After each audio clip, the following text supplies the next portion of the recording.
Hello friends, আসসালামু আলাইকুম। Electrical word চ্যানেলে আপনাকে স্বাগতম।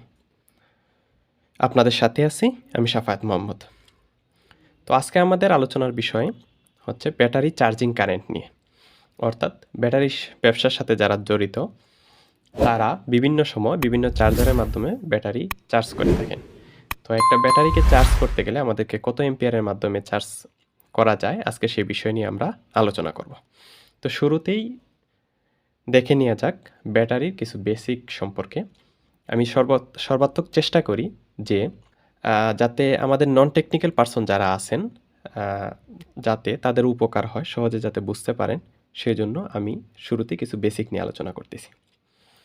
তো আমরা যখন মার্কেটে যাই, যখন আমরা ব্যাটারি কিনতে যাই, তখন জিজ্ঞেস করে যে আপনি কি প্রয়োজনে ব্যাটারি কিনবেন? মানে আপনি কি সোলার ইনস্টল করতে চাচ্ছেন বাসাবাড়িতে? নাকি আইপিএস ইনস্টল করতে চাচ্ছেন? নাকি আপনার গাড়ির জন্য ব্যাটারি কিনতে চাচ্ছেন? নাকি জেনারেটরের জন্য কিনতে চাচ্ছেন? তো সেই হিসাবে ভিত্তি করে যখন আমরা ব্যাটারি কিনতে যাই, তখন মার্কেটে বিভিন্ন ধরনের ব্যাটারি দেখি। প্রথম হচ্ছে লেড অ্যাসিড ব্যাটারি। তো আমরা এই সবগুলা কাজের জন্যই সাধারণত লেড অ্যাসিড ব্যাটারিগুলাই আমাদের দেশে জনপ্রিয় এবং এখন পর্যন্ত মার্কেট ভ্যালু এটার অনেক ভালো। তারপরে হচ্ছে ড্রাই বা পাউডার ব্যাটারি। তো ড্রাই বা পাউডার ব্যাটারিগুলো সাধারণত হচ্ছে অটোরিকশা বা মোটরসাইকেল যেগুলো আছে, ব্যাটারি চালিত মোটরসাইকেল বা অনেক ভ্যানেও হচ্ছে এই ড্রাই পাউডার ব্যাটারিগুলো ব্যবহার হয়। ড্রাই সেল ব্যাটারিগুলোতে হচ্ছে পানি দিতে হয়, কিন্তু ড্রাই বা পাউডার ব্যাটারিতে হচ্ছে পানি দেওয়ার প্রয়োজন হয় না। তারপরে আসেন ড্রাই সেল ব্যাটারি। তো ড্রাই সেল ব্যাটারি হচ্ছে যে আমরা যে সিঙ্গেল সেলগুলো যেগুলো ইউজ করি রিমোটের, টিভি, ফ্রিজ, এসির রিমোটে, অর্থাৎ আমরা যে ব্যাটারিগুলো ইউজ করি, তাহলে তাছাড়া হচ্ছে আমরা ঘড়ির মধ্যে যে ব্যাটারিগুলো ইউজ করি সেগুলো হচ্ছে আমাদের ড্রাই সেল ব্যাটারি। তো এগুলো হচ্ছে এক একটা সেল। তারপরে আসেন হচ্ছে নিকেল ক্যাডমিয়াম ব্যাটারি। তো নিকেল ক্যাডমিয়াম ব্যাটারিটা হচ্ছে যে আমরা মোবাইল ফোনে সাধারণত যে ব্যাটারিগুলো ইউজ করি এগুলো হচ্ছে ম্যাক্সিমামই নিকেল ক্যাডমিয়াম ব্যাটারি। তাছাড়া নিকেল ক্যাডমিয়াম ব্যাটারি হচ্ছে বিভিন্ন বিশেষায়িতভাবে ব্যবহার হয়, যেমন ট্রিমারগুলোতে ব্যবহার হয়। তারপরে হচ্ছে ড্রাই ওয়াশ সহ বিভিন্ন জায়গায় হচ্ছে এই ব্যাটারিগুলা, নিকেল ক্যাডমিয়াম ব্যাটারিগুলো ব্যবহার হয়। তারপরে আরেকটি ব্যাটারি হচ্ছে লিথিয়াম আয়ন ব্যাটারি। বর্তমানে এই ব্যাটারিটি অনেক জনপ্রিয় এবং হচ্ছে আস্তে আস্তে এটা মার্কেটে আসতেছে। তো লেড অ্যাসিড ব্যাটারি থেকে লিথিয়াম আয়ন ব্যাটারির প্রাইস অনেক বেশি এবং প্রাইসটা আস্তে আস্তে এখন কমতেছে, ডিফারেন্স কমতেছে। অদূর ভবিষ্যতে হয়তো লিথিয়াম আয়ন ব্যাটারিগুলা সবচেয়ে বেশি ব্যবহৃত হবে এবং লেড অ্যাসিড ব্যাটারিগুলো আস্তে আস্তে ডাউন হয়ে যাবে এবং মার্কেটে বর্তমানে যারা লেড অ্যাসিডের ব্যবসা করতেছেন তারা যদি আস্তে আস্তে সেই লিথিয়াম আয়ন ব্যাটারিতে কনভার্ট না হন, ব্যবসাটা দেখা যাবে আস্তে আস্তে প্রযুক্তির থেকে তারা পিছিয়ে পড়ার সম্ভাবনা আছে। তো আমি বলার চেষ্টা করলাম যে ব্যাটারির ধরন সম্পর্কে, যে কত ধরনের ব্যাটারি সাধারণত মার্কেটে পাওয়া যায়। তো আরেকটু বিষয় দেখি, এটা হচ্ছে যে সাইকেল ব্যাটারির কিছু টার্ম। আসলে আমরা যখন ব্র্যান্ডের ব্যাটারি কিনি, দেখা যায় যে হচ্ছে অনেক বেশি দাম নেয়, কিন্তু চায়না ব্যাটারি বা লোকাল অনেক ব্যাটারি আছে যেগুলো যদি আমরা নেই অনেক কম দামে কিনতে পারি। কারণটা কি? আমার যদি আমি কম দামে পাই তাহলে আমি বেশি দামে কেন আমি ব্যাটারি কিনতে যাব? তো এটার মেইন বিষয় হচ্ছে আপনাকে সাইকেলটা বুঝতে হবে। তো সাইকেল জিনিসটা কি? ধরেন আমার এখানে একটা 100 অ্যাম্পিয়ারের একটা ব্যাটারি আছে। এই ব্যাটারিটার সাইকেল লেখা আছে হচ্ছে 800 সাইকেল।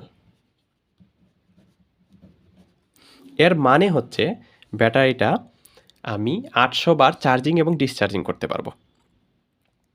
এখন এই ব্যাটারির সাইকেল যদি কম থাকে, আপনার যদি 500 সাইকেলের একটা ব্যাটারি দেয়, তাহলে সেটা আপনি 500 বার চার্জিং বা ডিসচার্জিং করতে পারবেন। সেম ব্যাটারি, সেম কন্ডিশন, সব কিছু সেম, বাট সাইকেলটা যদি আপনার কম থাকে তাহলে হচ্ছে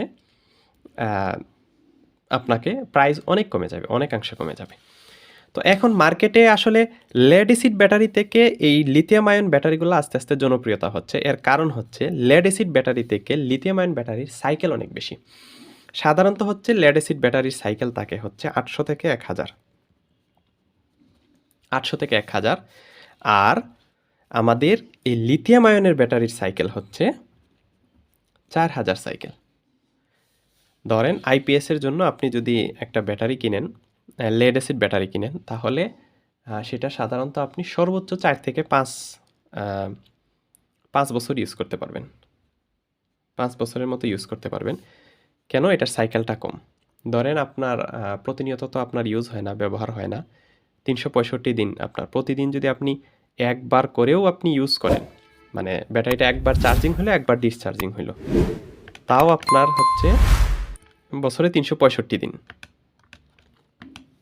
অর্থাৎ আপনি এখানে 2 বছর, তো ধরলাম আমরা হচ্ছে বছরে 365 দিন ইউজ হয় না, তো ধরলাম যে এর অর্ধেক পরিমাণ ইউজ হয়, তাও আপনি 4 থেকে 5 বছর সেই ব্যাটারিটা ইউজ করতে পারবেন। কিন্তু লিথিয়াম আয়ন ব্যাটারির সাইকেল হচ্ছে প্রায় 4000, তো আপনার যদি 4000 হয়, তাহলে আপনি একটা লিথিয়াম আয়ন ব্যাটারি যদি আপনি 365 দিনই আপনি চার্জ করেন আর ডিসচার্জ করেন, তাহলে তাও সেটা আপনার 11-12 বছর, অর্থাৎ ধরা যায় একটা লিথিয়াম আয়ন ব্যাটারি নিলে হচ্ছে আপনি 15 থেকে 20 বছর আপনি সেটা ইউজ করতে পারবেন। এখন আসেন হচ্ছে চার্জিং কারেন্ট নিয়ে। আজকে আমাদের আলোচনার মূল বিষয়টা হচ্ছে আমাদের এই চার্জিং কারেন্ট, তো এটা নিয়ে আমরা আলোচনা করব।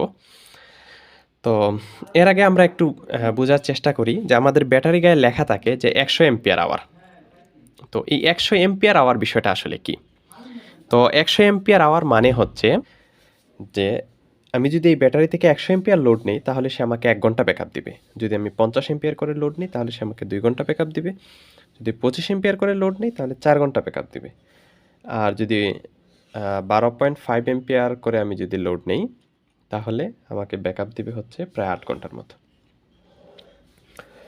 তো এখন আমরা হচ্ছে যে বিষয়টা নিয়ে কথা বলবো সেটা হচ্ছে চার্জিং কারেন্ট, অর্থাৎ 100 এম্পিয়ার আওয়ারের একটা ব্যাটারি আমি যদি নিই, তাহলে এটাকে আমার 10% থেকে 30%-এর মধ্যে চার্জ করতে হবে ব্যাটারি ক্যাপাসিটির, অর্থাৎ 10 থেকে 30 এম্পিয়ারের মধ্যে আমাকে চার্জ করতে হবে। তো আরেকটা বিষয় হচ্ছে যে আমি যদি ব্যাটারিটাকে 6 ঘন্টায় চার্জ করতে চাই, তাহলে হচ্ছে 100/6। তো আমি যদি 100/6 দেই,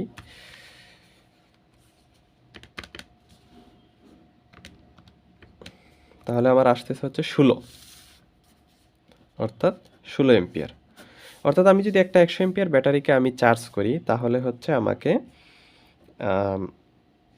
15 থেকে 20 এম্পিয়ারের মধ্যে চার্জ করাটাই পারফেক্ট। তাহলে এখন প্রশ্ন হচ্ছে যে আমরা যদি এর চেয়ে ওভারচার্জিং কারেন্ট দিয়ে হচ্ছে আমি যদি চার্জ করি, অথবা আন্ডার কারেন্ট দিয়ে চার্জ করি, তাহলে কি হবে? তো এখন ধরেন এই ব্যাটারিটা 100 এম্পিয়ারের ব্যাটারি, আপনি যদি 5 এম্পিয়ার একটা ট্রান্সফরমার দিয়ে আপনি চার্জ দেন, তাহলে এই ট্রান্সফরমারটা তার 5 এম্পিয়ার কারেন্টে মানে নর্মালি সে চার্জ করতে পারবে না। এই ট্রান্সফরমারটার সেকেন্ডারি শর্ট সার্কিটের মতো কাজ করবে। তখন আপনার এমন হবে ট্রান্সফরমার গরম হয়ে মানে আপনার ট্রান্সফরমার ইনসুলেশন পুড়ে যাওয়ার সম্ভাবনা থাকে। তো একটা নির্দিষ্ট রেটেড এম্পিয়ার ছাড়া আপনি ব্যাটারিকে চার্জ করতে পারবেন না। এইভাবে আপনারা বিভিন্ন ব্যাটারির হচ্ছে বিভিন্ন সাইজের হচ্ছে কত মানের এম্পিয়ারে আপনারা চার্জ করবেন এটা বের করে নিতে পারেন। আর আরেকটা হচ্ছে যদি আমি ওভার চার্জিংয়ে চার্জ করি, তাহলে কি হবে? ওভার চার্জিংয়ে আপনি যদি চার্জ করেন, সেই চার্জিংয়ের ক্যাপাসিটি ব্যাটারিকে নিতে হবে। অর্থাৎ 30%-এর উপরে আপনি যদি ক্যাপাসিটিতে চার্জ করেন, তাহলে ব্যাটারি তার যে কেমিক্যাল বিক্রিয়া আছে, কেমিক্যাল বিক্রিয়াগুলো দ্রুত সংঘটিত হবে এবং কেমিক্যালগুলার কার্যকারিতা আস্তে আস্তে নষ্ট হয়ে যাবে।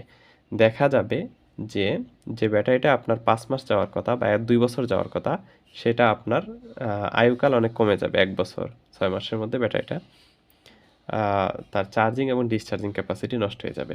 এবং যে সাইকেল আছে আপনার, অর্থাৎ যে সাইকেল আছে, সেই সাইকেল ক্যাপাসিটিও আস্তে আস্তে নষ্ট হয়ে যাবে। তো এটাই ছিল হচ্ছে আজকের মূলত আমাদের মূল বিষয়বস্তু, যেখানে আমরা বলার চেষ্টা করছি একটা ব্যাটারিকে আমরা কত এম্পিয়ারের মধ্যে চার্জ করতে পারি। আর সাধারণত হচ্ছে আমরা স্ট্যান্ডার্ড হচ্ছে একটা ব্যাটারিকে 6 থেকে 10 ঘন্টা, মানে 6 থেকে 10 ঘন্টা এর মধ্যে আমরা ব্যাটারিটাকে চার্জ করব। যদি এর চেয়ে কম সময়ের মধ্যে আমরা চার্জ করি কিংবা তার চেয়ে বেশি সময়ে আমরা চার্জ করি, তাহলে সেটা কোনোটাই আমাদের ব্যাটারির জন্য মঙ্গলজনক হবে না। আরেকটা বিষয় একটু কথা বলে নিই, শেষ করে দিই, সেটা হচ্ছে যে টিউবুলার প্লেট এবং ফ্ল্যাট প্লেট। টিউবুলার প্লেট হচ্ছে এখন আমাদের মার্কেটে ম্যাক্সিমাম যে ব্যাটারিগুলো আছে সেগুলো হচ্ছে ম্যাক্সিমামই টিউবুলার প্লেট। তো টিউবুলার প্লেটটা হচ্ছে ব্যাটারির ভিতরের যে প্লেটটা থাকে সেটা এরকম, অর্থাৎ এখানে একটা খাঁজ কাটা বাব আছে, তো একটা খাঁজ কাটা আছে। তো টিনের ডেউয়ের মতো থাকে টিউবুলার প্লেট। আর ফ্ল্যাট টিউবটা হচ্ছে আপনার টোটালি ফ্ল্যাট, একটা টোটালি ফ্ল্যাট ফ্ল্যাট থাকে। তো এই ফ্ল্যাট টিউব থেকে টিউবুলার প্লেটের ব্যাটারির কার্যকারিতা অনেক বেশি, অনেক বেশি। আর অদূর ভবিষ্যতে আমার মনে হয় আস্তে আস্তে লেড অ্যাসিড ব্যাটারি তার মার্কেট ক্যাপাসিটি আস্তে আস্তে হারিয়ে ফেলবে, এবং লিথিয়াম আয়ন ব্যাটারি, অর্থাৎ যে আয়নযুক্ত যে ব্যাটারিগুলো আছে, সেই ব্যাটারিগুলো আমাদের মার্কেটটাকে আস্তে আস্তে দখল করবে এবং ক্রয় ক্ষমতার নিচে চলে আসবে।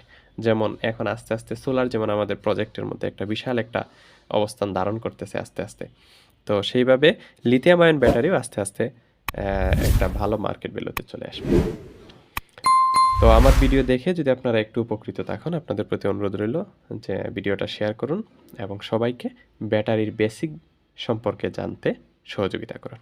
আজকে এ পর্যন্তই। আল্লাহ হাফেজ।